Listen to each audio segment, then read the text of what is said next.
Oh yeah, let me start from the beginning. So first of all, I'm honored and grateful to speak here at YOLO Vision 2025. I think Ultralytics have done an incredible job building such a large community of developers, and it's really great to be here today. So in today's session, I'm not going to be doing any live demos. I'm just going to give you a kind of high-level overview of some of the updates we have from NVIDIA from the hardware side and the software side. My name is Angus Siberry. I'm a developer relations manager. I'm specifically focused on Metropolis, which is one of our SDK platforms, which is all to do with vision AI applications. So let's talk a little bit about Edge AI and where computer vision and YOLO really shine.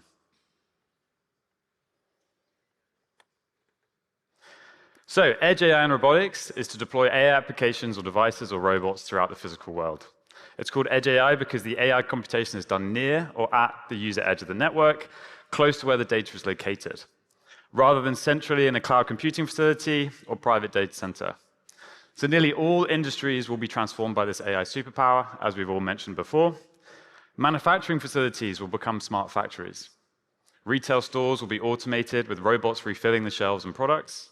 Cities will operate more smoothly with smart traffic lights, smart parking systems, and autonomous vehicles. In healthcare, hospitals can process digital images for AI-based image analytics and further operate surgeries for much safer and precise robots. In logistics, warehouses will fully automate their forklifts and pallets, moving from A to B with a fleet of highly optimized autonomous mobile robots. And the list goes on and on. So you can see here, it's predicted that AI could potentially deliver an additional economic output of around 13 trillion by 2030. So there's a huge opportunity for innovators and entrepreneurs to pursue. So let's cover a little bit more on what the benefits are of edge computing. So we can see here lower latency. So that lower latency is meaning that you're much closer to the action when you're doing your processing. And that is essential for scaling AI, IoT devices, and new models to assure effectiveness and return on investment when you're running real-time applications at the edge. You also have reduced bandwidth and potentially higher accuracy. Because if you think about the amount of data that you might have to transfer all the way to the cloud, you may have certain compression, and that compression could potentially reduce the ability of your models in the cloud to be able to give you accurate responses.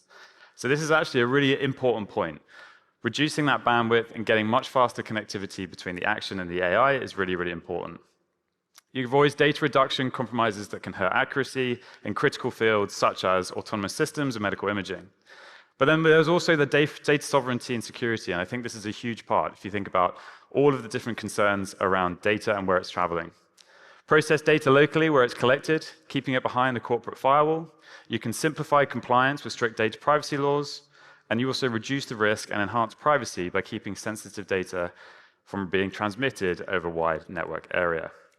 So, how popular is Edge AI? Well, it's very popular. It's increasingly popular. This chart just shows you how much. In just 10 years, Jetson developers have gone up to 1.7 million active developers. So what is NVIDIA Jetson? So NVIDIA Jetson is our edge device. It's uniquely positioned to address robotics and physical AI challenges. It's an end-to-end software-defined solution to accelerate customers' time to market. First, Jetson has a scalable system on module architecture with a GPU, CPU, various accelerators, memory, and power management.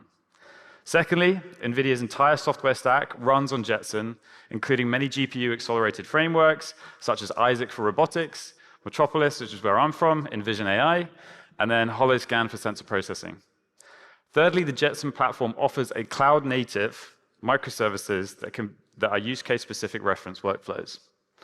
Fourth, Jetson Orin is perfect for generative AI workloads at the edge. Many open-source generative AI models are now supported with Jetson AI Labs. So lastly, Jetson has more than 170 ecosystem partners to help them customers with software system design, software services, camera sensors, and many support that is needed. So now we have the hardware update. I think last year we talked about what Jetson Thor is going to look like, and now we have Jetson Thor. So introducing NVIDIA Jetson Thor family, this is using our new Blackwell architecture. We've moved to Blackwell, and this is one of our edge devices that are going to be following that same architecture. It is a huge bump in performance and power output. It has multiple benefits, such as Blackwell's new transformer engine architecture, the ability to do multi-instance GPU or MIG support, and that's the ability to absolutely bifurcate your GPU, so you can have multiple instances on the same. And then we have a much higher levels of memory on the platform and still keeping a relatively low energy profile. So what does that mean in terms of Orin? Anyone who's been using previous Jetson devices, we have about a 7.5x increase in AI compute on that Jetson, about 3 times to 4 times the energy efficiency, 3 times Orin CPU performance, and then 10 times the I/O throughput. So this is the ultimate platform for physical AI and robotics. What do we mean by physical AI and robots? Well, we really think that infrastructure can be a robot. All right? It's not just a humanoid. You can leverage overhead cameras and you can communicate with infrastructure and you can get it to work in the way that a robot would. That is a really powerful message to say this is not just all about humanoid robots. It's about vision systems that can connect to anything that physically moves. So that's really what we are accelerated and really excited to sort of see what happens in the developer community is where you guys can take physical AI forward.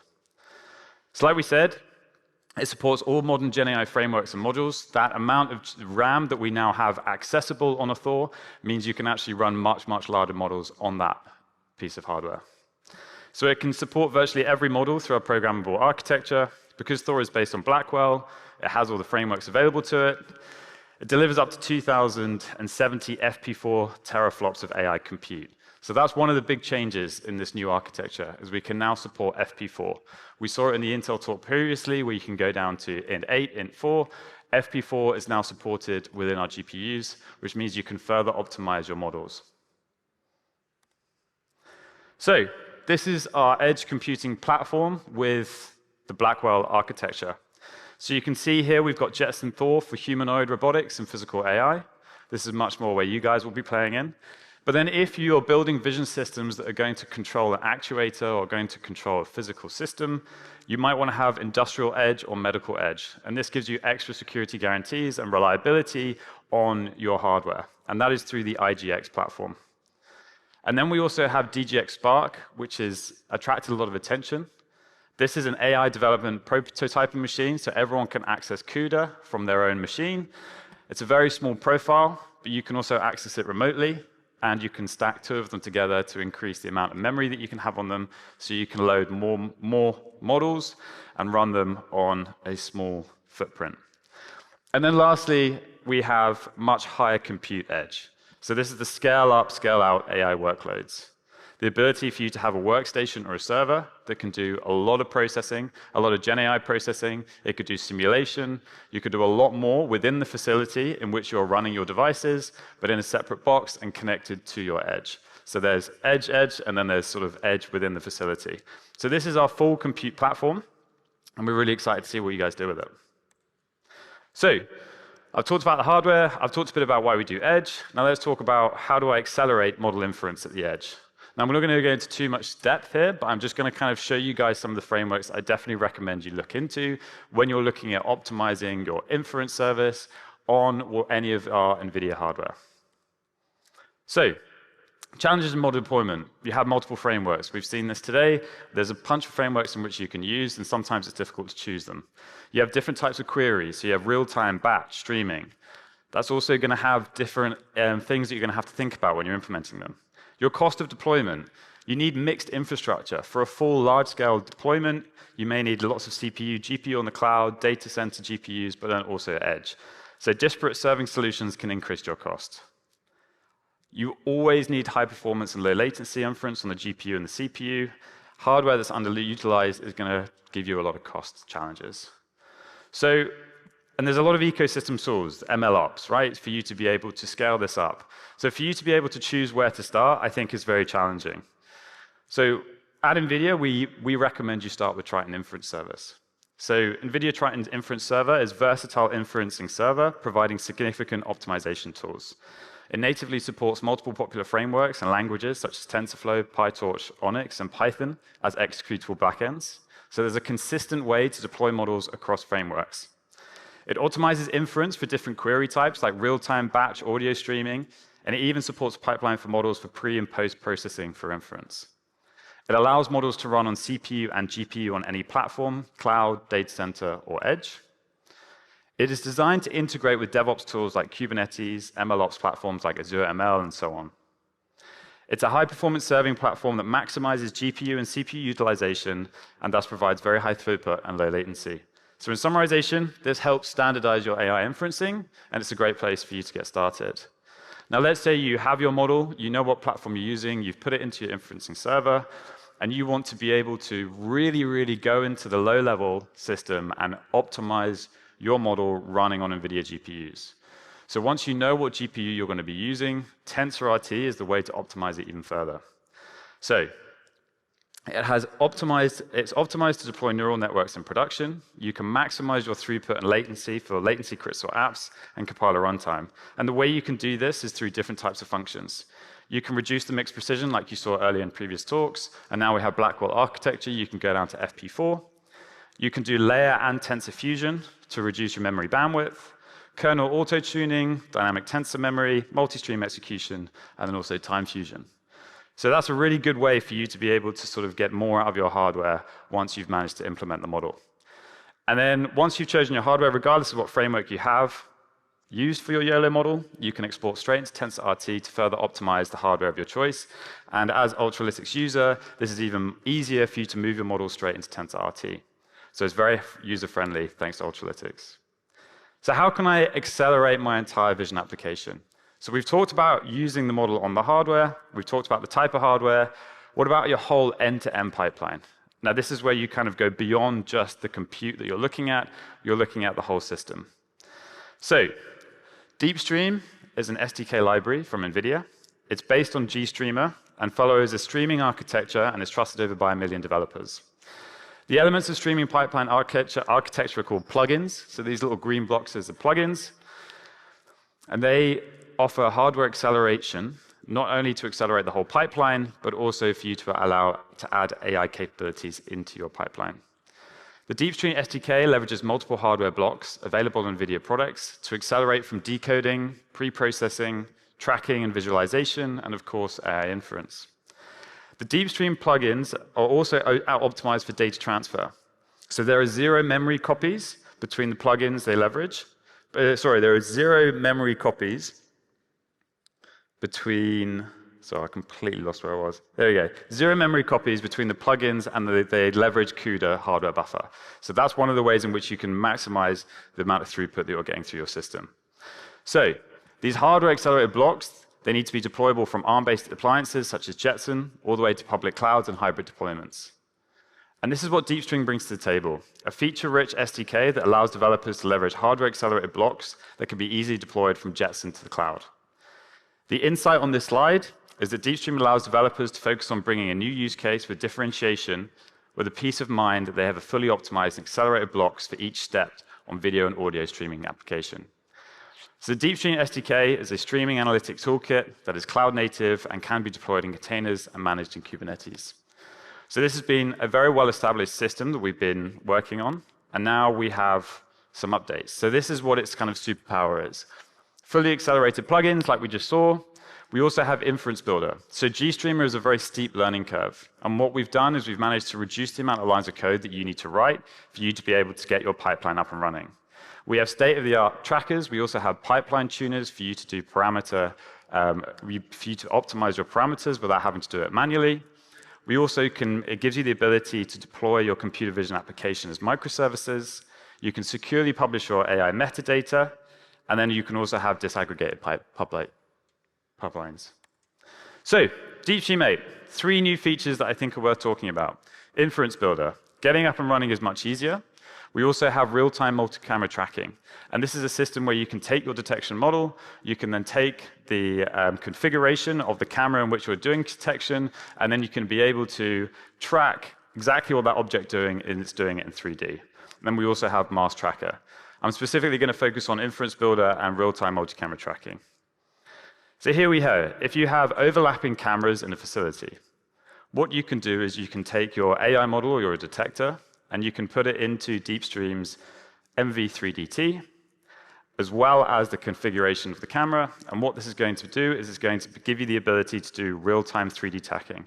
So you'll be able to look at a facility from a bird's eye view, and you'll be able to see the objects travel through that system. And then lastly, I'm going to show you a quick video. So this is an example of multi-camera tracking.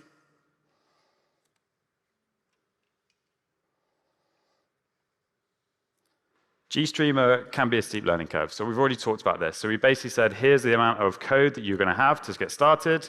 A new abstraction layer called Service Maker can now take it from 350 lines of code to just 25 to implement a DeepStream plugin.